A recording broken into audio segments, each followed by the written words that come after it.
Good job. Way to go. Now it's the layback thing. This is what it would be nice to be able to do. Limbo. Like all the way up like this. Yeah, that's about as far as I can go. So, you see how straight my arms are? Yeah, they are. Mine are kind of bent still, aren't they? Like all the way out like this.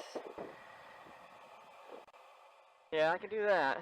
All the way down like this.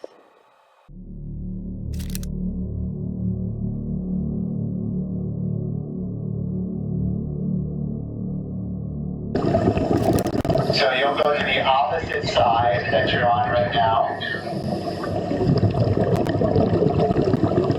You said the opposite side. Talking about like the far side or far side? Yes. From Neil Armstrong's puffy marshmallow suit in 1969 to the NASA suits that literally tried to drown an Italian astronaut to SpaceX building a spacesuit that looks like it came straight out of a sci-fi film, all the way to the suit designed by a fashion house from Milan that will hopefully get humans back on the moon. I will tell you everything there's to know about the latest Artemis spacesuits and show you the clips never seen before by public.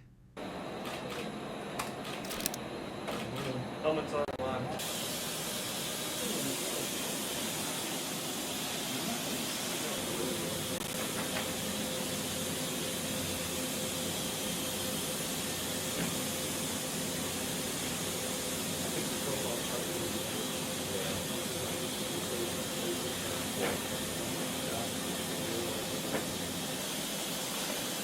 Same thing with the other hand? Same thing with the other hand. Don't forget to smile. An expression.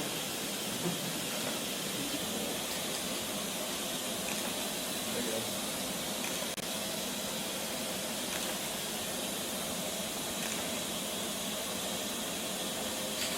I don't know if it was SD. That's what we're on.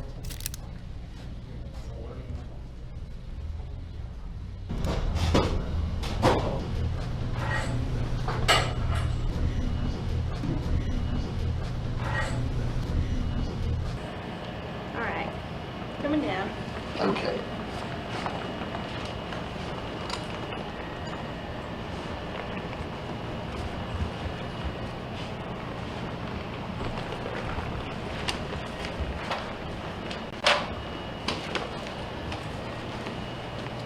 Oh, this feels much better.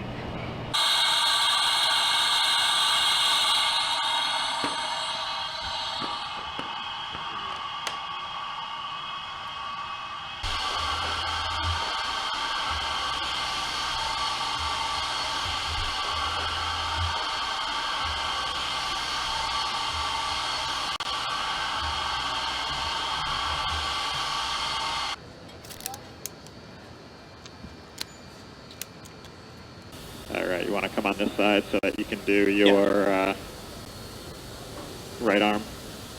How's this, Sarah? Go ahead and move your arm around a little.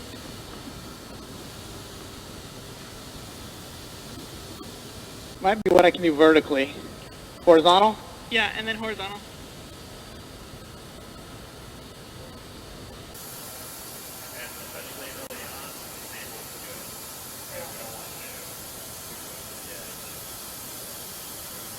Before I talk about the future, we have to respect the past, because nothing, and I mean nothing, prepared me for how absolutely insane the Apollo spacesuits were.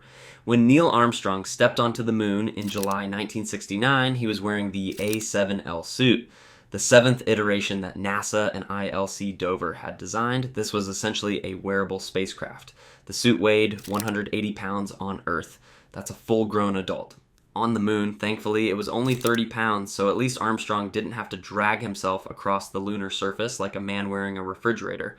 Inside, 13 layers of material. 13. The moon's surface can hit close to 200 degrees Fahrenheit in sunlight. So NASA went full engineering paranoia. Layers of aluminized mylar, yes, the stuff on birthday balloons, Captain film, Teflon, and a network of water-filled tubing against the astronaut's skin that worked as a personal air conditioner. Spaghetti-like tubes sewn into nylon, keeping the astronaut cool while they're moonwalking. It's like if someone turned a pasta strainer into a life support system, And it worked. The famous fishbowl helmet was a deliberate choice. It gave astronauts an unrestricted field of view, which honestly was a lot more important than looking cool. The gold visor, that wasn't an aesthetic decision. It was coded to block the intense, unfiltered solar radiation of space. Every Apollo astronaut was essentially wearing the world's most complex pair of sunglasses, NASA's International Space Station suit, EMU. Now here's where things get embarrassing, or funny, or to be honest, both. After Apollo, NASA built a new suit for the space shuttle program, the EMU, Extravehicular Mobility Unit. It was introduced in 1982 and designed with a 15-year lifespan. That was 44 years ago. But we are still using it. Let that marinate for a second. The suit that astronauts on the International Space Station use for spacewalks was designed in the 1970s, when disco was still a thing, when the internet didn't exist, when a personal computer was something scientists whispered about in labs. This suit is older than most of the people watching this video. The EMU was genuinely impressive engineering for its time. It's a self-contained unit. You've got oxygen, cooling, waste management, communications, and enough power for 8.5 hours outside the station, no umbilical cord needed. It's a one-person submarine for space. But decades of use have pushed these suits to a breaking point. As of today, out of 18 EMS ever manufactured, only a handful are still functional. 5 were destroyed on various missions. 1 was lost in a ground test. Another was just a certification unit that never flew. The inventory is becoming smaller in size, and the suppliers, remember this suit was designed in the 1970s. Some of the companies that made the parts, they've gone out of business. The parts don't exist anymore. NASA is literally hunting down obsolete components to keep a 50-year-old life support system alive. The water incidents, let me tell you about Luca Parmitano, Italian ESA astronaut, 2013, spacewalk outside the ISS. About an hour in, he starts feeling something wet at the back of his head, water inside his helmet in space. By the time he made it back to the airlock, 1.5 liters of water had accumulated in his helmet. His eyes, nose, and ears were covered. He described it as experiencing what it's like to be a goldfish from the goldfish's point of view. The man nearly drowned in space in a vacuum. And here's the kicker. NASA's engineers had initially dismissed the early warning signs as a leak from his drink bag, as in they thought he just spilled his juice box. The hardware was so old that it was failing in ways nobody had anticipated. That wasn't a one-time thing. In March 2022, ESA astronaut Matthias Maurer noticed water accumulating in his helmet at the end of a 7-hour spacewalk. NASA suspended all spacewalks. Again, in 2024, a coolant leak from a service umbilical caused another cancellation. Same story, different year. The NASA Office of Inspector General described these suits as having immense safety risks and noted multiple incidents that could have caused asphyxiation. So NASA has been essentially operating a 50-year-old car that leaks, runs out of parts, and occasionally floods the driver's helmet, and paying a contractor named Collins Aerospace $1.5 billion through 2027 to keep it running. Now, while NASA was out here trying to stop its spacesuits from flooding astronauts, SpaceX was doing what SpaceX does, moving fast, breaking things, and looking stylish while doing it. SpaceX's story in spacesuits has 2 chapters.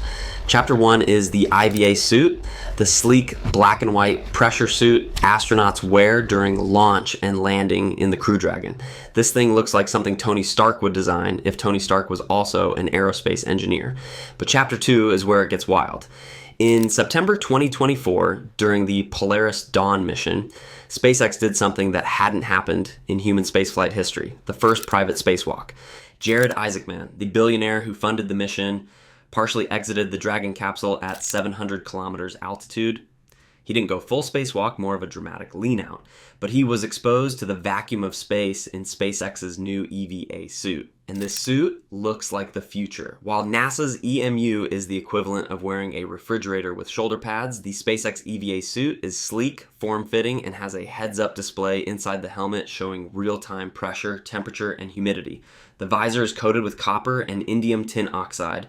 The outer shell uses new textile-based materials developed using parts from the Falcon rocket's interstage.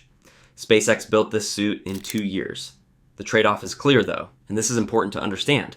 The SpaceX EVA suit is not designed for long, demanding spacewalks. It uses the spacecraft as its life support connected by an umbilical cord. It's like the original Gemini suits from the 1960s for short excursions in microgravity. It's brilliant, but you wouldn't want to moonwalk in it for 8 hours in the dark, frigid, lunar South Pole. That's a very different engineering problem. Think of it this way. SpaceX's suit is a stylish motorcycle jacket. Great for the ride, not great for climbing Everest. NASA's EMU is full mountaineering gear. Capable, but someone's grandfather designed it, and what's coming for the moon is something else entirely. Enter Axiom Space and their suit, the Axiom, Axiom Extravehicular Mobility Unit. This is the suit that is supposed to get humans back onto the lunar surface for the first time since 1972, and it has a very interesting origin story. NASA originally tried to build the next moon suit in-house. That got delayed. NASA then contracted 2 companies in 2022, Axiom Space and Collins Aerospace, for up to $3.5 billion in contracts. Collins then dropped out in 2024, leaving Axiom as the sole provider for NASA's entire next generation spacesuit program, both Moon and ISS. Axiom revealed a prototype in March 2023 at Space Center Houston. The real outer layer was revealed in October 2024 at the International Astronautical Congress in Milan, unveiled in partnership with Prada, the Italian fashion house. Because apparently when you're going back to the moon, you go to Milan first, and honestly it looks good. White for thermal protection with a design collaboration featuring details from Oakley on the visor system. Oakley, the sunglasses company, is making the visor for a moon suit. The visor features what they call next-gen high-definition optics and is coated with 24-karat gold to help deal with the intense sunlight at the lunar South Pole. Yes, gold on a moon suit, Italian fashion house, luxury sunglasses brand. This is the future of space exploration, apparently, and it's extremely on brand for the 2020s. But beyond the fashion collab, the Axiom U is a serious piece of engineering designed for a very specific and brutal environment. The lunar South Pole. This is crucial. The Apollo suits worked around the lunar equator, where sunlight hits directly and temperatures, while extreme, are manageable. But the South Pole is different. There are permanently shadowed craters where sunlight never reaches. Temperatures plunge to minus 280 degrees Fahrenheit, and that's where they believe water ice is hiding, which could be used for rocket fuel and life support. The Axiom U has to handle all of this.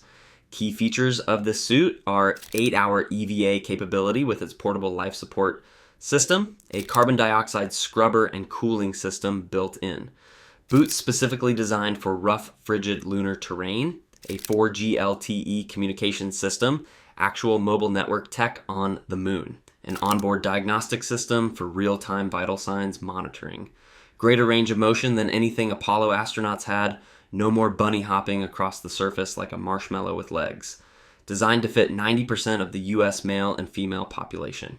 By early 2026, Axiom had already logged over 700 to 850 hours of crewed pressurized testing, including dual suit runs at NASA's Neutral Buoyancy Laboratory, that massive 40-foot deep pool where astronauts simulate spacewalks in microgravity, emergency rescue drills, geology sampling simulations, elevated pressure tests, all done. Parts for this qualification test suit are in production. But there's a big problem. Now here's the part where we have to get real for a second. There is a problem. Actually, there are several problems. In April 2026, literally weeks ago, NASA's Office of Inspector General dropped a report. Axiom U might not be ready for the Artemis 4 lunar landing, which is scheduled for 2028.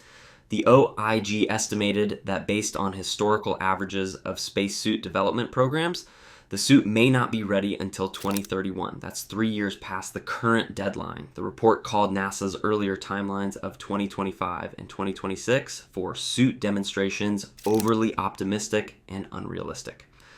NASA's current administrator, Jared Isaacman, yes, the same Jared Isaacman who did the Polaris Dawn spacewalk, is the person now running NASA. He says he's confident the suits will be ready by 2028. He posted on X that when NASA is ready to land on the moon, astronauts will be wearing Axiom suits, which is either very reassuring or extremely bold, depending on your level of cynicism. The White House is also proposing to cut NASA's budget by 23% in 2027, and science funding by 47%. So there's that. And while all this plays out, astronauts on the ISS are still using those 50-year-old EMU suits, the ones that flood helmets, until the ISS is decommissioned around 2030. Collins Aerospace is still the sole contractor keeping those old suits alive, and the same Collins Aerospace that dropped out of the new suit contract. It's a funny situation. The history of spacesuits is really the history of human ambition bumping up against human reality. The engineering is extraordinary. The delays are frustrating. The budget cuts are infuriating. But the goal, people walking on the moon again, is extraordinary enough to push through all of it. The first actual moon landing of the new era, Artemis 4, is scheduled in for 2028, and that's when all of this has to come together. So let's see how it all unfolds. I will be covering it all